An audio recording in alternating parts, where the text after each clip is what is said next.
All right, let's see if we can try this again. And if we're having audio issues, then we will try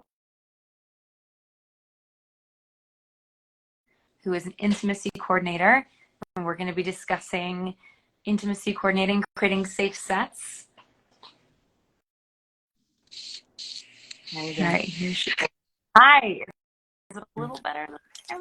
Maybe? You can. It is actually. I think so.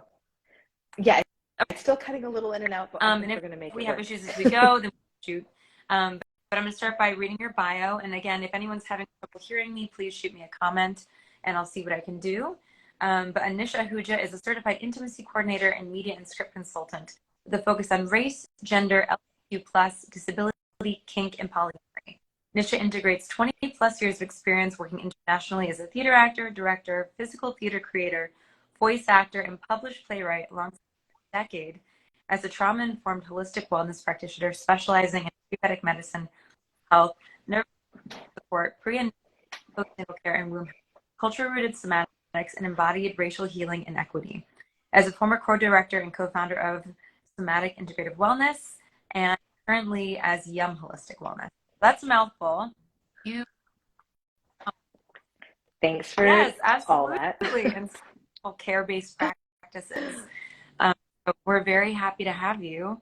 And I'm just going to jump right in with my first question can you tell us what an intimacy coordinator is and how the work that you do impacts sets? Sure. So the very simplest way to describe what an intimacy coordinator is in film and television is kind of like a stunt coordinator, but for scenes with intimacy or maybe gender diversity and sometimes also sexual violence, of course, because that is in the stories that are being told. So our role is before we get on set and while we're on set. So before we're on set, we're working with directors to understand their vision. We're working with actors to help set boundaries that feel good for them. We're also supporting production and legal teams by coming up with specific writer language that describes what the actors have agreed to, which need to be signed before they're on set.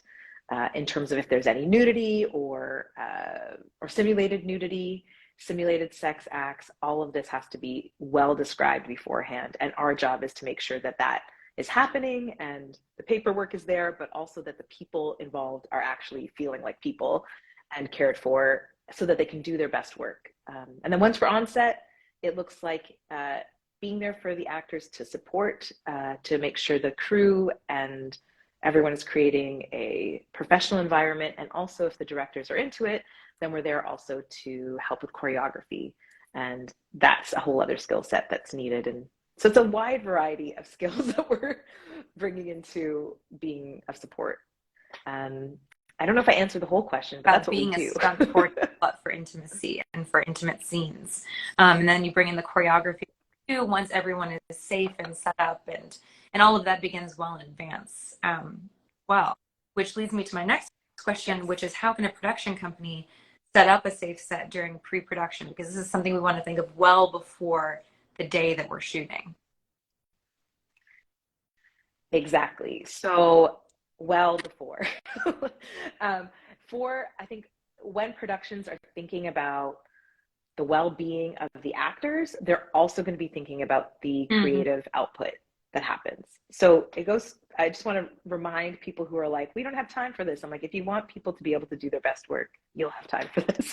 But it's just a matter of thinking about it. So you're like, oh, there's a sex scene. Oh, someone's peeing and their pants might be down. Oh, there's a suggestion of toplessness or sexual violence or anything there. As soon as someone reading the script sees that, they can say, oh, let's make sure we get an intimacy coordinator on board. So that's one. I think most productions should at this point be thinking about having intimacy coordinators as a proper budget line. Make us a department. We're department heads, make us a department. This is what we can bring to a production. Then whether we're there or not, the production can then start talking to the actors and directors, letting them know that this is going to be a part of the process, and making sure that things are set up in advance so that no one is the day of showing up, being asked to do any intimate scenes, any simulated sex, any simulated nudity. So this should all be done at least a week in advance, if not more. More is better. In terms of legalities, actors have to have that in their hands at least, I say 72 hours, but we're looking at least a week in advance for any contracts to be able to go to the actors, maybe their legal representatives, maybe their agents, and for them to be able to sign before they get to set, And that's not the day of. before Before. talking about here, right? For the contract. Sorry, it just cut it in. I would just, if the contract that you're talking about is a nudity rider. Yes, so we're talking about the nudity riders and simulated sex riders. You don't need a rider for a kiss. You know, if I give the example of someone peeing, like if we know that we're not going to be seeing any buttocks or side of the hip or whatever, then there's no nudity rider required for that.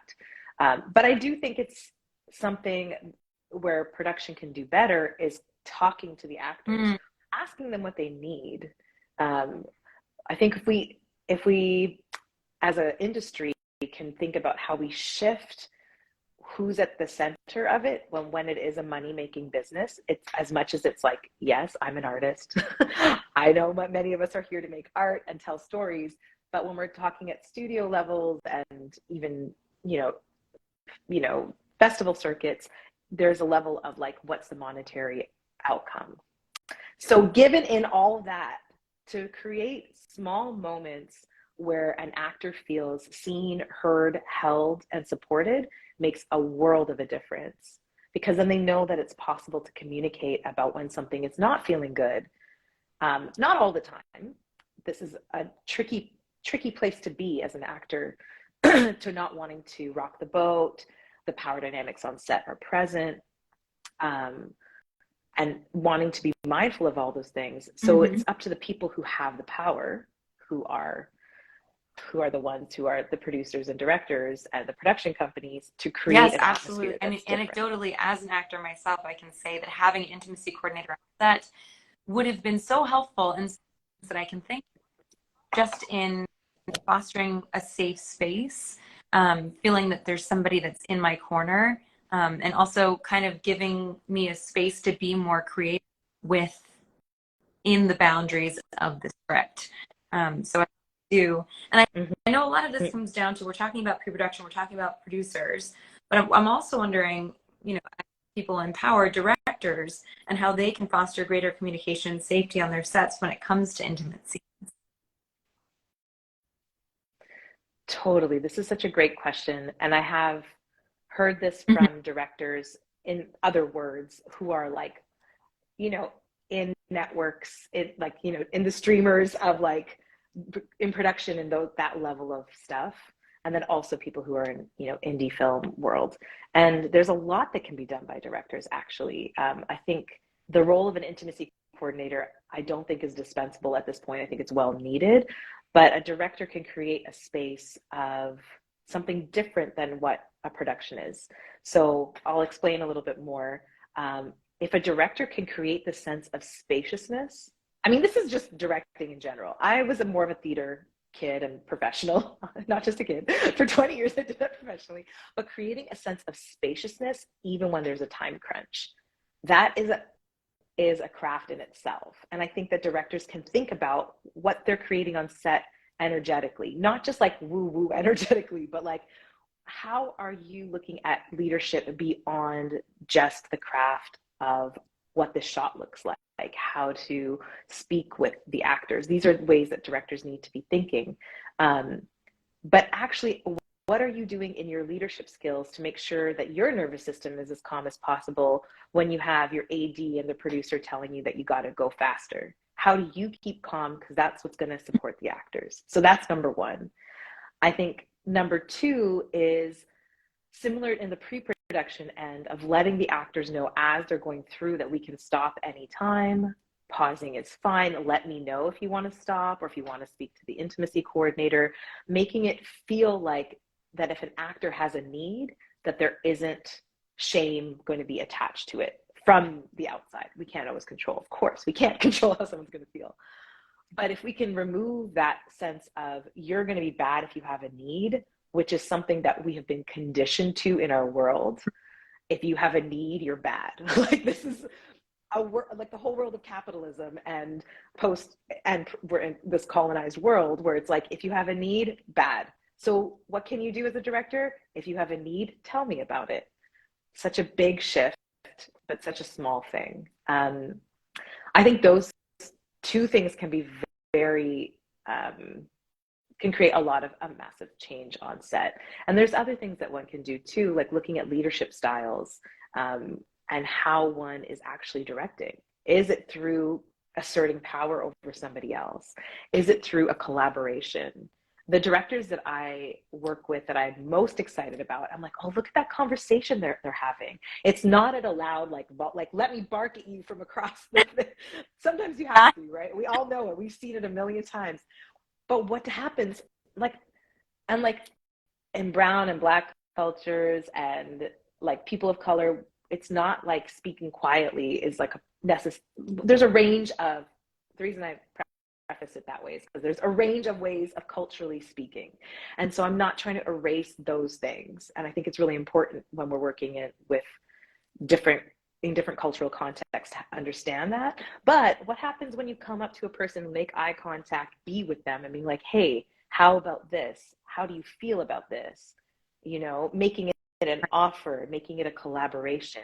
For me as a director, when I was in theater, directing, acting, or when I'm witnessing this now more on set, this is when I see the best work come out. Completely agree. And so other side, yeah, if I have a director who is engaging me as an artist, who's opening up dialogue and conversation, there's so much creativity that could play that would have been stifled if it was more of that like puppeteering style. You know, it should be, and the director is the director, absolutely. You know, they have a creative vision.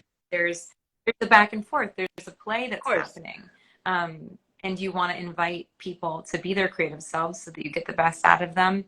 And to your point earlier, I think it also does save time. It makes me think of our short film of the month, Rehearsal, which I definitely everyone to go and watch for free on our website, reprofilm.org. Delves into a lot of this, and you see how consent on set is something that we need to have a more nuanced conversation about, because it's not just, you know, a matter of, I mean, it's a matter of talking well in advance about these things, but it's also a matter of making sure that it's a real yes from your actors when you're talking to them, and that they feel like there's no shame if they say no, and that you foster real communication with them. You know, people leave having been taken advantage of or feeling shame or carrying those feelings for a long time, which is what we really want to avoid. Yeah. I don't want to spoiler the film, but can I use that as an example? Which I thought it was really well done in so many ways. And there was a lot of subtle nuances that I think were present, because it seemed like there were yeses happening, but it was clear that the actor was being asked to do things that she specifically didn't want to do. And also that like, it was the actor's day off in the film, which I love that came out at the end. And they weren't getting paid. They were asked to do this like free labor, including taking off some clothes. And also that the director and DP had shots on their personal phones, their personal devices of nudity. This should never happen. I don't know if this feels like the most basic thing to say, but this should never happen where personal devices have these kind of photos of people with any kind of nudity or simulated nudity in like actors who are, or stand-ins. This is the other thing. Stand-ins are often asked to be in certain positions. I make it a practice just to check in with them, like how well do they know their co-stand-in person? How do they feel about the crew? And even though that's not necessarily my primary job, I'm always going in and out when a stand-in is like, oh, we're just gonna be straddling each other for the next 20 minutes while they fix the lighting, you know, like, so there's these really compromising things people are asked to do, and their humanity is still there. This is their job, but how to be treated with respect. Just to go back to the reference of the rehearsal, like I know in indie film, we're often trying to find places to rehearse, but private rehearsals in someone's house or hotel room should just not, it's in a bedroom. This is not okay. There's ways to stage a bed without having a physical bed. If you are even on the day doing the rehearsal before, like you shoot on the day, you don't have to kiss, you don't have to take off clothing. All of this is just to market so that everyone else, lighting and sound and set dressing, can all have that, what they need in their vision. There's no need to remove clothing or engage in the simulated sex acts, because even if it's simulated, sometimes it's just too much. Sometimes you just need to be like, okay, our bodies are going to be at this angle, or how do I get you up on this counter, or how do we mask the breast, or chest, how do we do all these things? Those are things you can work out without having to remove clothes. That's helpful information. For real. That's wonderful. So I know a lot of your work, you talked about being very race, gender, LGBTQ plus inclusive. So how are race, gender, identity important in intimacy coordinating? How can we? Yes. It's like an integral part of, I think, stories that we're telling, because this is like when actors come to set, or directors or crew are there, we bring our full identities with us. So there are already power dynamics in our world that we live in, as like, I'm like always quoting bell hooks, white capitalist patriarchy. We live within it. These systems are inundated within us. Plus, we have an industry that is very hierarchical. We have very clear hierarchy on set. So if you combine these two things, the power dynamics are really skewed. And if you have people who are acting, or actors or talent, for them to be able to speak to that level of power is a lot of labor. Emotional labor, intellectual labor, spiritual labor, to be able to have to advocate for yourself within those environments. I mean, this is for people who, whether they're actors or not. Like, I've talked to people who are in wardrobe, costume, and they're like, yeah, having to deal with this particular power structure plus race and gender is a whole other thing. But if you combine that with, like, say there's a person of color, or a BIPOC person, or an LGBTQ centered scene, but the set has the power dynamics. The people who are the crew, the director, the producers, are societally people who have are on this false hierarchy, which that's a constructed hierarchy of race or gender. So if you have like an almost all white set, but you have people of color, BIPOC people engaging in intimate scenes, if you have, white cis men, or mostly cisgendered men, and it's primarily like a lesbian love story, these things are going to affect the actors because they're dealing with multiple layers of power dynamics. So when we're talking about power dynamics, how does that affect scenes of intimacy? If people feel more safe, they're going to be able to do better work. If people feel more safe and seen and held, the trauma that they might experience in the world may have less of a chance of being replicated on set. And so when we're thinking about intimacy coordinating, I really stress that it's important to have people who are trained in, or who have the lived experience and the training of the identities on set.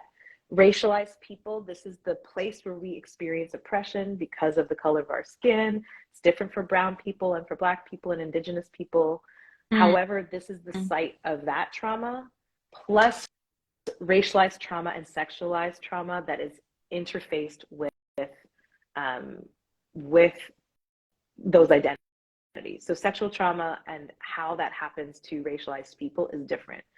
Not saying that that's going to happen on set, but these things can get activated. And so Kimberly Crenshaw coined intersectionality as a place to understand how these systems interlock to create more challenging circumstances and oppressions for people with those intersecting identities. So what we can do is constantly trying to subvert them, constantly trying to create more spaces where there's people who meet more of those identities on set. So this is like an overall cultural thing, like how can crews look different?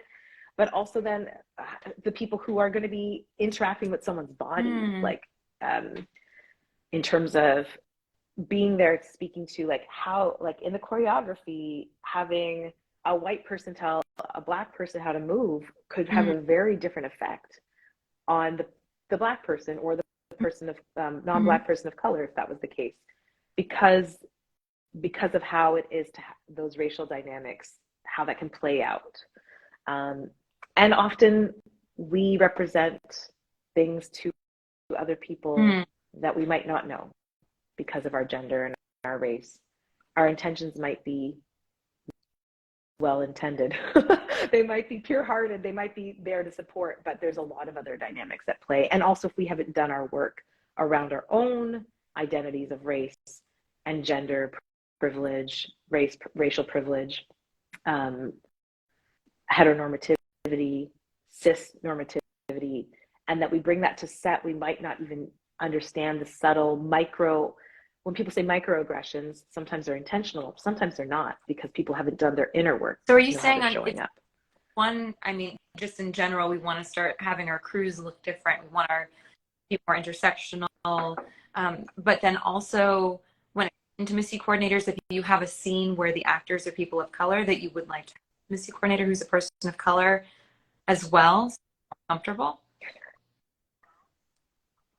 That's my personal take. I think that's very important to have more intimacy coordinators of color on set in general, because there's often these dynamics there. And so I do think it's important. Or if you're working with queer content, to have a queer or LGBTQ oriented person there to do the work. Wonderful. Yeah. It's not always the case, but I think if we look a little further into like who's available and who's around, then we can find No, us. true. It's so funny. Like, totally. I produced a film and we were very intentional. The film was about self-managed abortion. We were very intentional that we wanted our entire crew to be women identified intersectional because of the intimate nature of what we're doing, and also because we just believe in our small realm of influence that we wanted to try to hire women identifying people, non-binary people. And it's funny, we would ask for suggestions from friends in the industry of sound mixers, of makeup artists, of all these different roles. And initially they would say, you know, I have this guy who's really great. And we say, that's wonderful. We would prefer to hire a woman identified person. And they'd go, oh gosh, I don't think I know anyone. And then give them 5 minutes to think about it. And they'd come back with all these suggestions. So of like jumping over that first hurdle of, you know, people thinking that they don't know anyone. Actually, there was that one really talented boom up who, and then that's who you have as your hire. So just dig times you can find. And totally. We loved the crew that we worked with. They were fabulous and paid. Yes.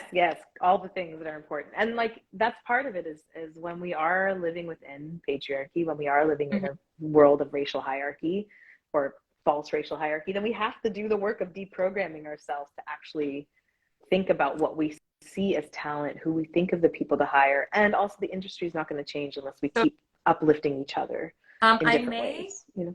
Actually just skip to my last question in the interest of time and ask you, this I think is going to be really helpful for our audience. What are some phrases that we can keep in our back pocket, situations that arise at work? This might be for actors on set. This might be for anyone who is in an environment, and maybe just speak to whatever facet you think is most comfortable for you to speak to, where maybe you're working with somebody who asks something of you that you're uncomfortable with. What are some phrases we can have in our back pocket for? Yeah. Sorry, I'm just clearing my throat because I'm like, here we go. Let's do the thing. I think one of the simplest things to say, because there's often, we'll speak in the context of film and television, is the time crunch. But again, capitalism, people feel like a sense of urgency all the time. One of the biggest things you can say is, can we pause? Can we pause for a moment? Or you know, I need to stop. If it's like a hard no, you're like, I need to stop. Can I just have a minute? And you can add in whatever phrase makes it feel comfortable. I know a lot of people have a hard time saying these things when there's power dynamics present, because they're worried about rocking the boat or being seen as difficult. So really framing it how it feels comfortable for you, but the pause, or can I take a minute, or even, I know there's a bit of a time crunch. Can we take a pause? I just need to think about this. I just need to think about this before. Oh, like sorry, disrupting cut the out. flow Can you say that again? a little bit. Yeah. And what we're doing then is creating space to assess our needs. So what are you going to do with that pause? Is assess what you need to do, what you want to say, gather your thoughts, your energy to be able to articulate what you need next. So the pause actually allows for the space to think about it. I think this is applicable probably in our daily lives too. Oh, sure. Argument with partner. Can we pause for a second? Right? I'm going to be right back. I'm not leaving. The abandonment is not happening. I am here. So similar with film and TV or any workplace, being like, just need a second to think about it. You don't have to say yes right away. I think those are some of the biggest things. I know it might feel small, but it actually can. I've had people actually for a podcast talking about intimacy coordinating maybe sometime earlier last year. And the person wrote to me later and was like, thank you so much for asking to slow down. The process was going very fast, just in the planning process. And they forgot. And then they were like, this is the work we do. And I still forgot. I was like, it's cool. Like, sometimes we're in the flow of needing to get things done. It's interesting that in my doula training is something that they teach us when you're in a hospital setting, which is another hierarchy of power, constructed hierarchy of power. And maybe a person who's giving birth, who has a particular birth plan, the doctor is pushing something entirely different. And, my job as a doula is to kind of create the pause so that the birthing person has an opportunity to decide if the administration of Pitocin is something that really makes sense for them. So just asking for a pause. And you were saying in intimate, with your partner, if you're in an argument, this can be applied in some places, and just giving yourself a second to recenter and think about what is really comfortable for you and what your boundaries are, I think is very important. Yes. So cool. Exactly. Well, I'm going to open it up to any last comments from you. And also additionally, if our audience has any questions, feel free to comment box. But Nisha, do you have any final thoughts you want to share with our audience before we go? Well, I think just a little bit about this piece that you're talking about, of being artists who also do kind of holistic wellness work. So for me, this is through my more public page, which is Yum Holistic Wellness. And that work around working with our nervous systems is really integral to how we show up with each other in the world, how we can heal for ourselves. But that allows us to be able to be present and speak in a way where we can advocate for our needs, but also hear other people's boundaries. Like whatever side of this you're on in the world of film and television or in life, if we're, that pause is not just there to disrupt, which I think is a good word as well, but it's, we're often in a fight, flight, or freeze response. To keep the simplest terms of our stress responses, we either want to run away, we want to fight, or we get totally frozen and we don't know what to do. If we can create practices in our day-to-day lives, which is what I do in my practice, I've done this with intimacy coordinators and actors and directors. If we can create practices so that when you have the moment where you're like, oh my God, I want to punch his face, or I have no words, I don't know what to say, I don't know how to say no. The pause, in that pause, whatever practices you do, I do culturally rooted somatics, so working with the breath and body, you can really recultivate like how to invite your nervous system to come back online so that you can assess your needs, so that you can say, I'm not comfortable with that actually, or I need another minute, or I need to talk to my agent, or where's the intimacy coordinator, whatever you need to do. I think that's really important to really work on our inner space, because the outside space is not always going to give us the slowness that we need. So that's been like a 20-year journey for me, most of my adult life.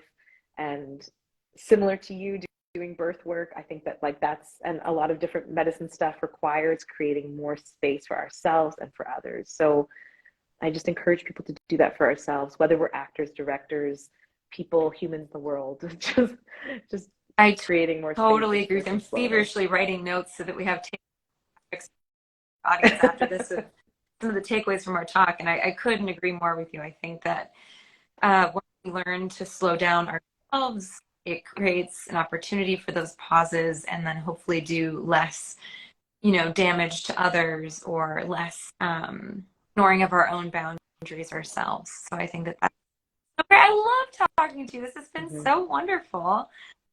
Thank you so much for your time. I feel like we've got so many gems from what you've offered. I'm going to post this online so that people can see it. I'm also going to post some graphics with some takeaways from our conversation. But you're amazing. And if people want to check out your work, where can they reach you? The best place is on this Instagram, yum_holistic_wellness. And through there, you can find links to my websites for both holistic medicine and intimacy coordinating stuff. So I would be so happy to connect with all you. And it's been really great chatting with you. And thanks so much for inviting me and reaching out. Me too. Thank you so much. And have a great rest of your day. Bye. You too. Bye.